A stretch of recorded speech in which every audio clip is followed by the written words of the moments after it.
Bismillahirrahmanirrahim.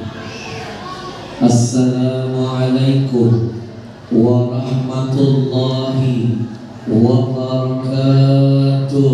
Waalaikumsalam warahmatullahi wabarakatuh. Bismillahi walhamdulillah, wassalatu wassalam ala rasulillah wa ala alihi wa sahbihi wa man wala, wa la hawla wa la quwwa illa billah.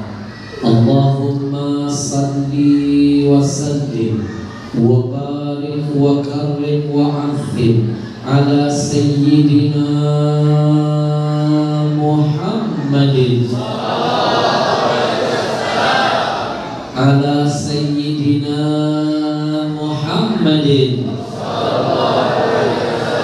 wa ala alihi wa ashabihi ajma'in, amma ba'du.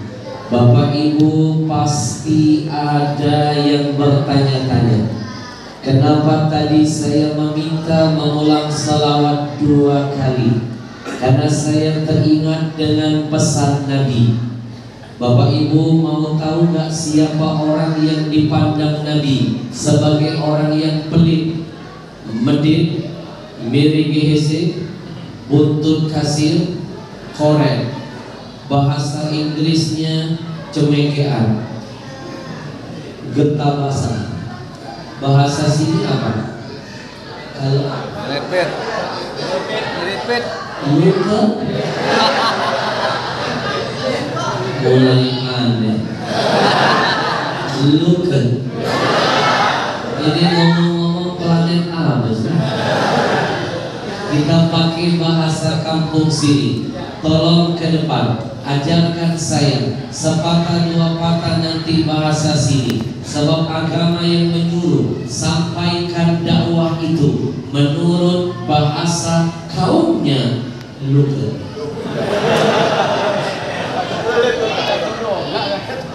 Bapak Ibu mau tahu siapa orang yang luka menurut Rasul? Siapa orang yang pelit-pelit menurut Rasul? Siapa orang yang bakhil menurut Rasul? Mau tahu?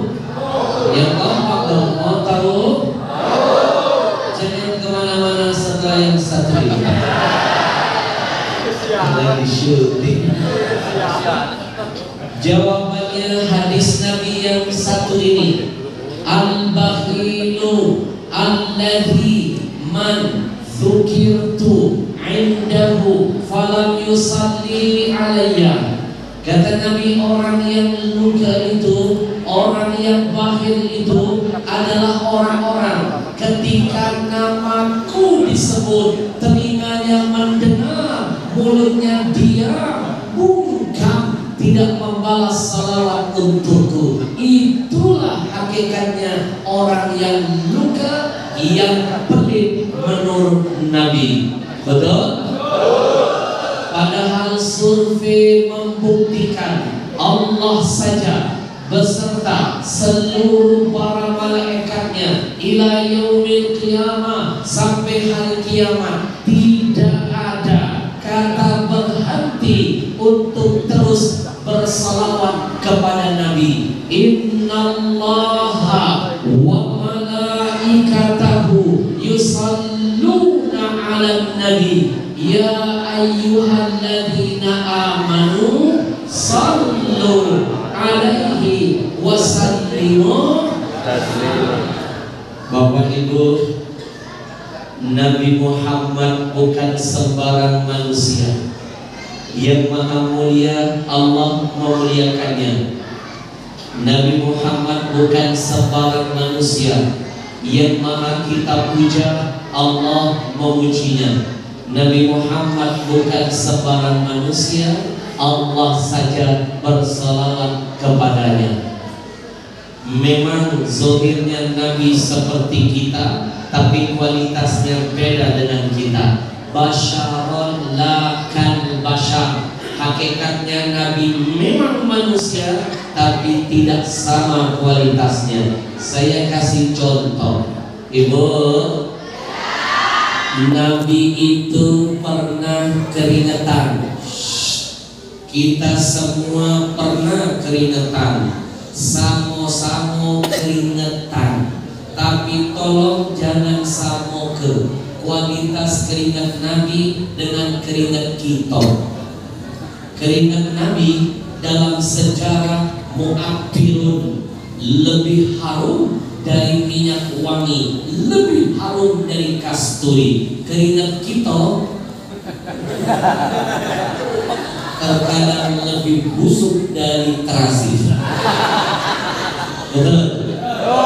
Ini yang dimaksud basyaran la kal basyar. Hakikatnya Nabi manusia, tapi tidak sama kualitasnya dengan manusia lainnya. Saya kasih contoh kedua. Bapak Ibu, Nabi pernah berludah, pernah. Kita pun sering banget berludah, sama-sama berludah. Tapi jangan samakan kualitas ludah Nabi dengan ludah kita. Ludah Nabi jadi obat bawa berkah, ludah kita jadi virus corona. Betul? Maka sudah seharusnya orang yang sangat indah, mulia, sempurna ini kita hantarkan sholawat untuknya.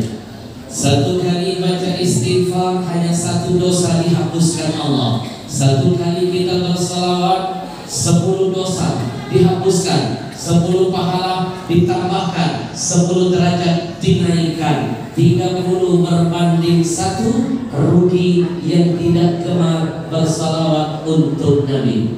Lebih baik kita tergila-gila karena salawatan daripada tergila-gila karena goyang oplosan. Hadirkan hatinya, kita bersalawat kepada Rasulullah sallallahu ala Muhammad sallallahu alaihi wasallam Sallallahu ala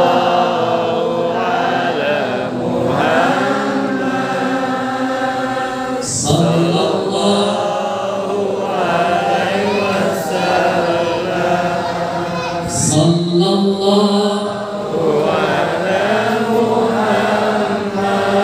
Muhammad Sallallahu alaihi wasallam sallallahu ala Muhammad. Sallallahu alaihi wasallam. Yang saya hormati dan saya muliakan segenap para alim ulama, para masyayikh, para muallimin, para asatidz. Mohon maaf kalau saya yang banyak dosa ini tidak bisa memuliakan satu persatu.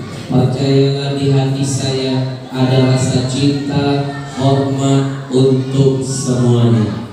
Kita doakan dulu para alim ulama kita yang masih hidup, mudah-mudahan Allah sehatkan badannya, Allah panjangkan umurnya, Allah kuatkan imannya, Allah jaga semangat istiqomahnya, Allah lindungi ulama kita dari berbagai macam fitnah dunia. Amin ya Rabbal. Malam ini saya titipkan ilmu tambahan. Jangan malas-malas menjawab amin, amin, amin. Setiap kali telingamu mendengar ada doa kebaikan yang keluar dari mulut siapapun, ingat, ad-da'i wal mu'ammin syarikani fil ajr. Orang yang berdoa dan yang ikut mengaminkan dapat pahala yang sama di sisi Allah. Ketika yang berdoa nanti doanya diijabah, yang jawab amin dapat jatah yang sama. Terlambat. Bu, jangan percaya dengan Syekh Panji Gumilang. Panji Gumilang sesat dan menyesatkan. Dia bilang kepada murid-muridnya, anak-anak kalau berdoa jangan jawab amin ya, jawab alhamdulillah. Kalau jawab amin tidak dikabulkan Allah, karena amin itu artinya moga-moga. Sejak kapan amin itu artinya moga-moga? Amin artinya kabulkan. Betul? Bapak Ibu, doa dan amin gak bisa dipisah. Imam Ali menantu Nabi pernah berkata, segelnya doa ada pada lafaz amin. Doa tanpa amin seperti surat tanpa perangko dan segel, tidak akan sampai kepada Allah. Betul? Yang menyuruh kita jawab amin Nabi. Oh, saya hadirkan hadis sahihnya. Nabi menyuruh kalau menjadi makmum ada imam baca sampai waladhdallin, kata Nabi qulu jawab amin, Allah kabulkan doa. Karena dalam Al-Fatihah terdapat doa, dan a'dhamud doa yang terdahsyat, terhebat adalah ketika dibaca dalam sholat. Karena sholat definisinya lughatan ad-du'a. Sholat itu secara bahasa artinya doa. Apa doa dalam surah Al-Fatihah yang Nabi anjurkan kita aminkan? Lihat ayatnya. Ihdinas siratal mustaqim. Ya Allah, tunjukkan kami jalan yang lurus. Doa bukan? Siratal ladzina an'amta 'alaihim, jalan yang kau hujani kenikmatan di atas mereka. Ghairil maghdubi 'alaihim, bukan jalan yang kau murkai. Waladdallin, bukan jalan yang engkau sesatkan. Nabi yang menyuruh, Pak, kalau sudah sampai di lafaz dhalin, qulu jawab amin, Allah jawab doamu.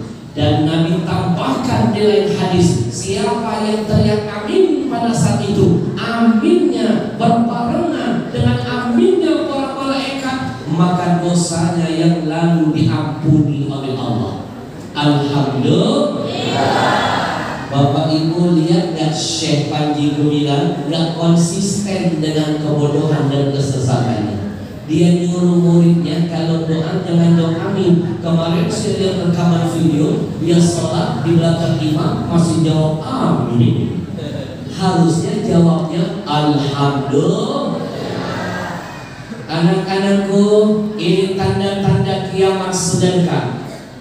Kata Nabi, inna min asyratis sa'ah, di antara tanda kiamat sudah dekat, satu, ayyul fa'al ilim, Allah angkat ilmu. Dengan cara apa? Bimautil ulama. Yang kedua, wa yuzharal jahal, Allah nampakkan orang-orang bodoh berbicara tentang agama. Betul? Sekali lagi anak-anakku, jangan ikuti orang seperti Panji Gumilang, sesat menyesatkan. Nabi pernah jalan suatu malam dengan sahabat.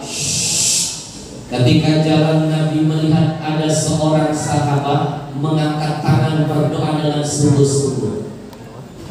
Nabi suruh sahabat di sampingnya, kasih tahu orang yang sedang berdoa itu doanya tidak akan diterima. Kenapa ya Rasul? Tidak ada penutupnya. Apa penutupnya ya Rasul? Suruh dia bilang amin. Ini dalil bahwa amin menentukan doa. Bahkan setelah saya selidiki, saya kaji kembali, ternyata sekali bermalaikat Jibril butuh kalimat amin keluar dari mulut Nabi untuk membuat doanya diijabah Allah. Mana hadis sahihnya? Ibu, Nabi mau khutbah, naik mimbar, naik anak tangga pertama, gak ada angin dan hujan, Nabi berteriak amin. Naik anak tangga kedua, Nabi kembali berteriak amin. Naik anak tangga ketiga, Nabi kembali berteriak amin. 3 kali Nabi teriak amin. Selesai khutbah, sahabat bertanya, ya Rasul, tadi 3 kali kami mendengar engkau berteriak amin. Ada pesan apa dari Allah untuk kami semuanya? Apa jawab Nabi? Atani Jibril. Tadi Jibril datang bertamu kepadaku. Lalu Jibril berkata, Muhammad, tolong aminkan 3 doa saya kepada Allah. Aminkan, aminkan Muhammad. Sekali berjibril butuh amin. Padahal Jibril ini malaikat itu la yasulullah, gak pernah maksiat, doanya pasti diijabah. Tapi Jibril masih tahu diri butuh lafaz amin. Ini ada makhluk baru namanya Syekh Panji Gumilang. Nabi bukan, malaikat jauh, setan remeng-remeng. Betul? Bilang doa gak butuh amin. Ini namanya al-buyan, al-lolo, al-bona. Bahasa sini kalau boleh apa?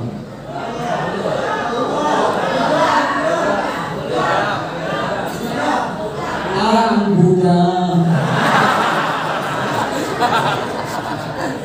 Betul?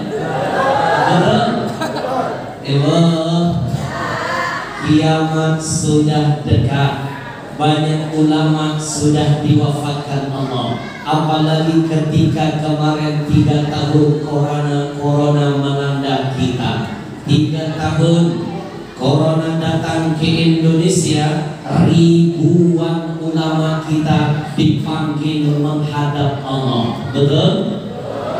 Saya kehilangan Syekh Ali Jabil, sahabat saya. Saya kehilangan Ustaz Tengku Zulkarnain. Saya kehilangan sahabat saya, ulama besar dari Madura, Profesor Dr. Imam Mawardi. Saya kehilangan Habib Novel Aika, pimpinan Pondok Pesantren Darul Habib, murid kesayangan Sayyid Muhammad, Profesor Dr. Sayyid Muhammad Alwi Al-Maliki, ulama besar Masjidil Haram. Kalau presiden hari ini meninggal dunia, pegang omongan saya, besok rebutan orang langsung mau jadi penggantinya. Betul? Orang sini bilang betul apa?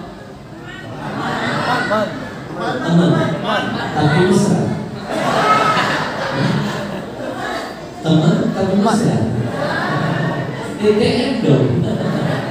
Di sini teman. Aneh lah. Ini sebenarnya daerahnya masuk ke Lampung.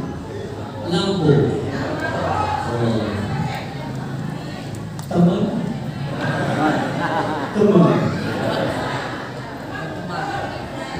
Kalau betul teman, kalau salah teman.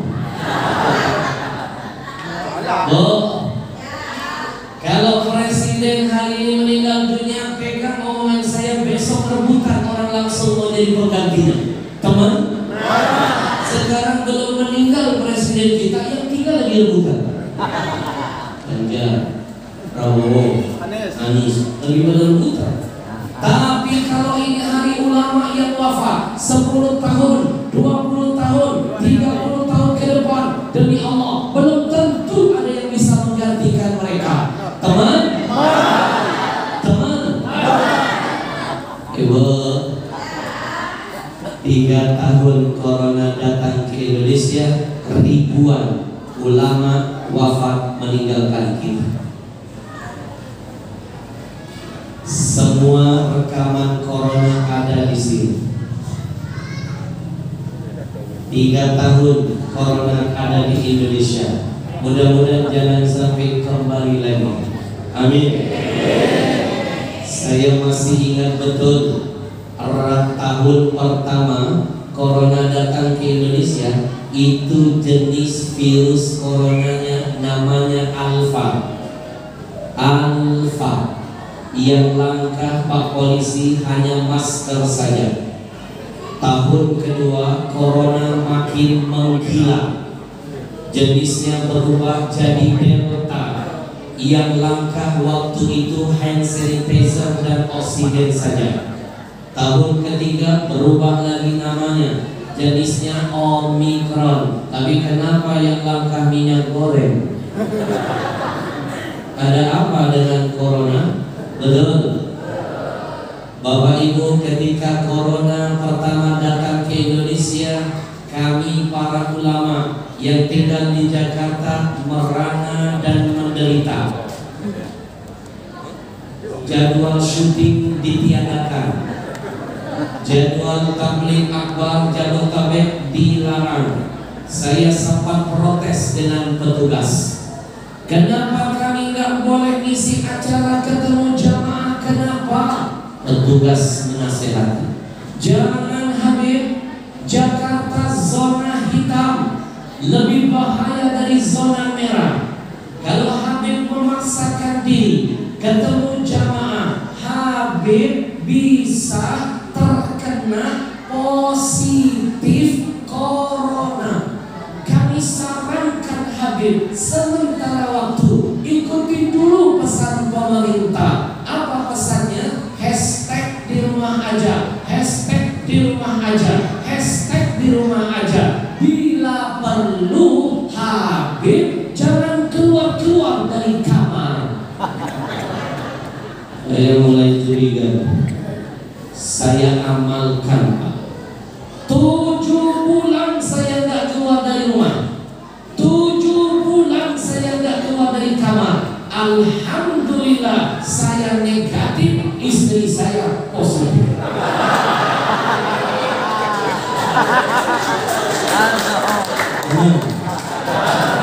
Dalam corona jenis apa itu? Abi corona?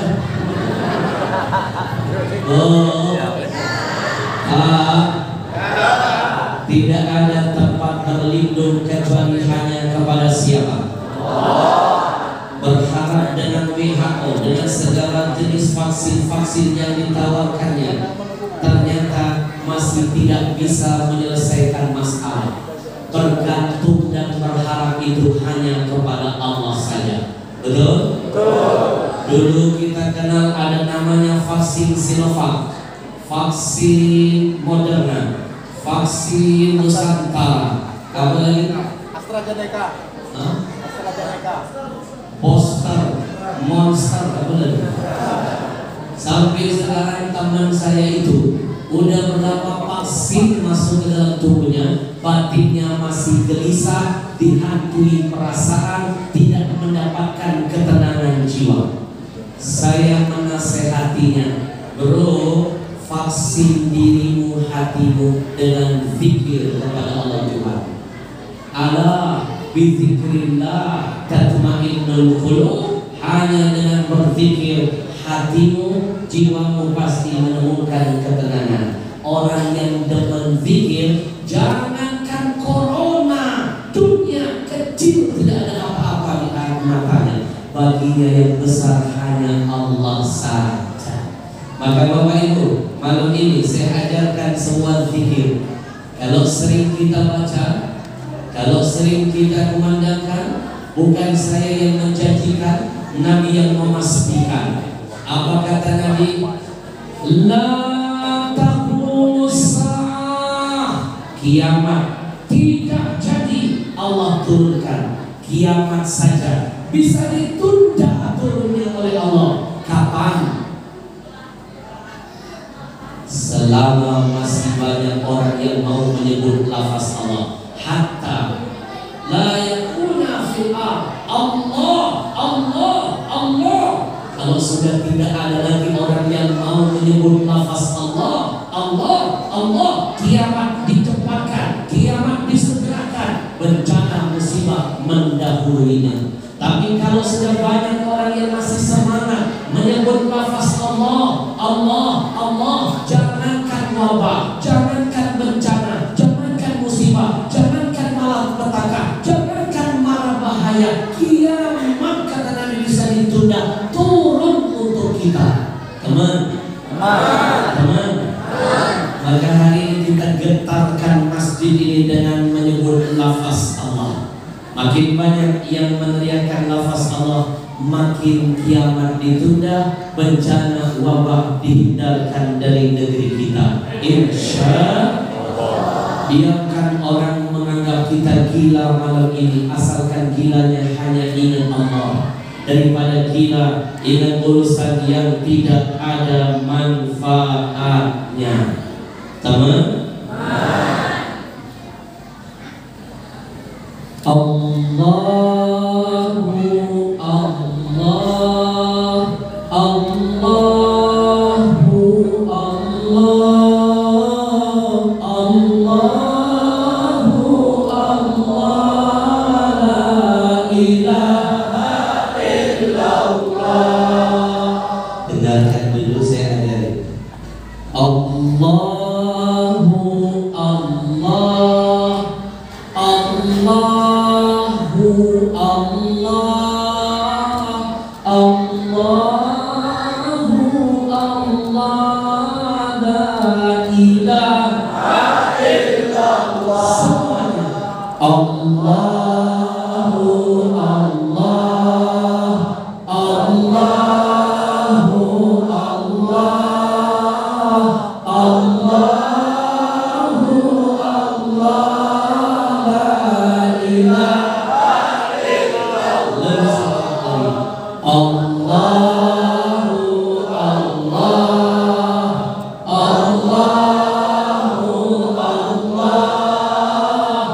Allah, Allahu Allah, la ilaha illallah. Allahu Allah, Allahu Allah,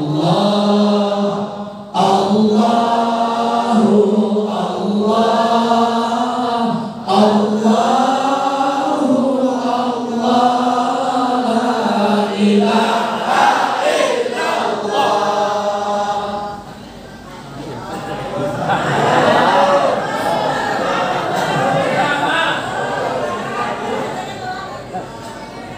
Kenapa ya setiap kali kalau saya baru mulai ceramah, saya lihat jam tangan, mama resah.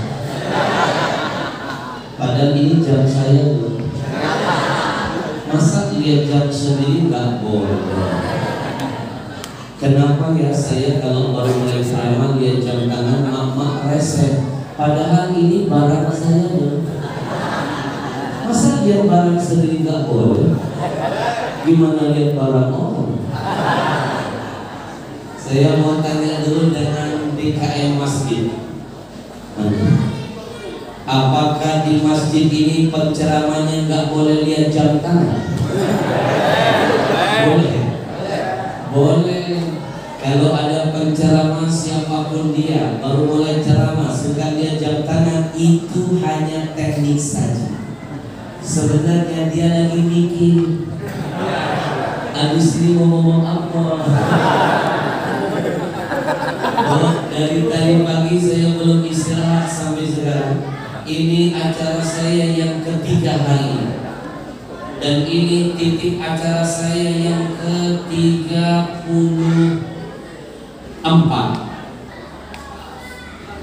Dari sini saya meluncur nanti ke Palembang. Besok ada acara dengan Gubernur Sumatera Selatan, 1 tahun haul Perca Putri kesayangannya. Ibu, maafkan saya dan tim terlambat datang karena tadi GPS sempat menyesat. Namanya juga buatan manusia, pasti ada human errornya. Do you understand? Yes. Padahal kata orang saya nggak ngerti. Bu, masih mending kami disasarkan GPS, belok kanan masuk kampung. Masih mending. Teman saya yang parah disasarkan GPS, belok kiri, rumah janda.